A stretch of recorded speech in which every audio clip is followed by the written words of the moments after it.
specific digital nomad visa in Italy following a special quota that is determined every year. If you're not ready for such a serious commitment, it should not stop you from living out your Italian dream.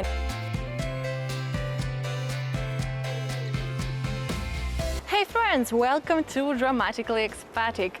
Ever since we've launched this channel and started talking about expat stuff alongside all things travel, I've been receiving numerous questions about visa applications and how to move to Italy, especially for digital nomads. And obviously, if you are a European Union citizen, the things are much easier for you and generally different. But if you are coming from outside the EU, I've got you covered with some tips and some options that you can use if you want to move to Italy, either temporary or even permanently. So guys, don't forget to subscribe if you're not subscribed yet. Hit the notification button down below and let's jump directly into the video. First and foremost, you have to decide on how long you'd like to stay in Italy, whether you want it to be a temporary trial or whether you want to settle down here and potentially stay here a couple of years. And in case of the latter, you might be interested in the self-employment visa, the so-called visa for freelancers that admits certain number of highly qualified professionals to Italy every year following a special quota that is determined every year. So guys, this one is for you if you want to stay here for long. The first step in this case would be to get the authorization to carry out your freelance activity in Italy. This authorization is usually given by the Chamber of Commerce or other competent offices based on the type of activity that you are interested in, and then you will most likely need to provide the documents that attest your qualifications, that attest that you have the necessary means and skills to carry out this activity, a required educational level if required, or you might even need to be registered with the special registry of professionals for some kind of jobs. The next step is eventually applying for the self-employment visa within the embassy or consulate of Italy in your country.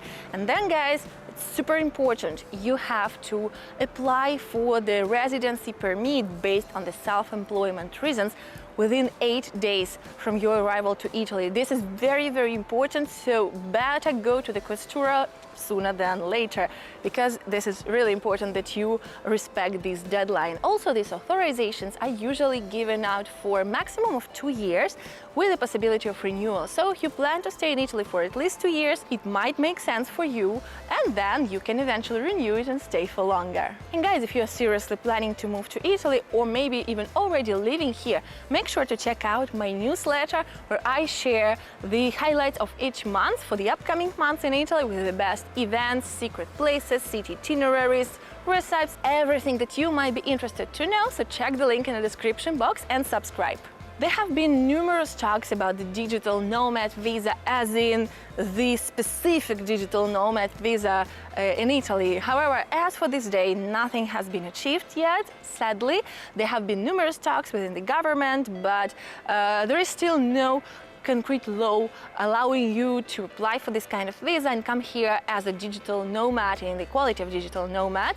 However, I will obviously keep you posted, so make sure to subscribe to my channel, guys, if you're not subscribed yet, so you stay tuned and I will let you know as soon as we have any updates on the actual digital nomad visa. On the other hand, if you are not planning to stay in Italy for long, I totally get it. It makes no sense to start a business endeavor here. But lucky you guys, there is another option, and this option I feel like it's probably the commonest option existing today for foreigners coming to Italy and wanting to try out living here, and I'm talking about the student visa.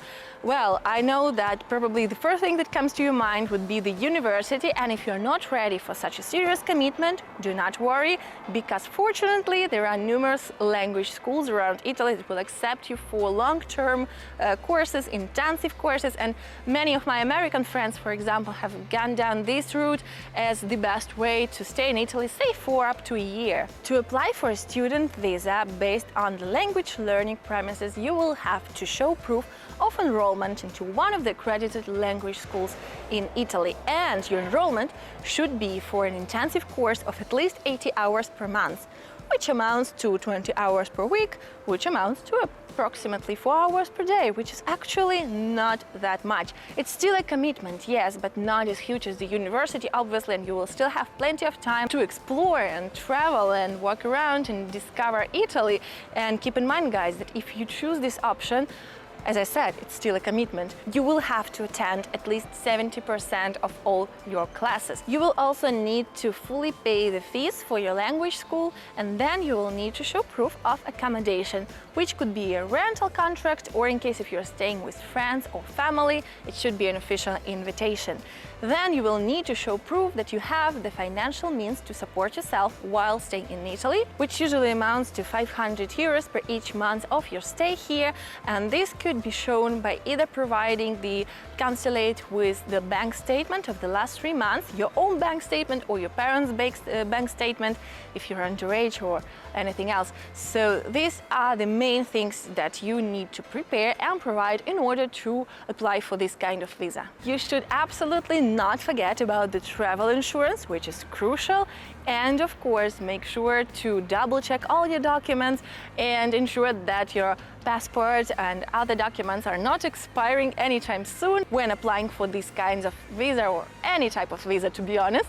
And anyway, guys, having said that, I hope that this information was helpful, and you know, even the lack of a specific digital nomad visa in Italy should not stop you from living out your Italian dream and coming here. You have other options, as I said in this video, and yeah, I hope that you'll be able to use any of them. By the way, let me know in the comments if you've been to Italy already using one of these visas, or maybe if you're staying here right now using one of these visas, because I'm really interested in hearing from you and your stories, and how easy was it to get these types of permissions, of visas. And guys, I will absolutely update you on the digital nomad visa as soon as there is any movement and any progress made. I hope that it will happen soon. Honestly, I've heard the talk that it may happen in spring 2024, so fingers crossed, we'll see.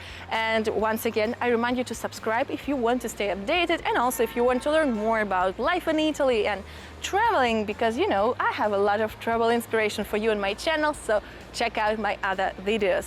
And guys, don't forget to put a thumbs up, comment, and share this video with other people who might be interested in moving to Italy anytime soon. Thank you so much for being here, and enjoy your move to Italy.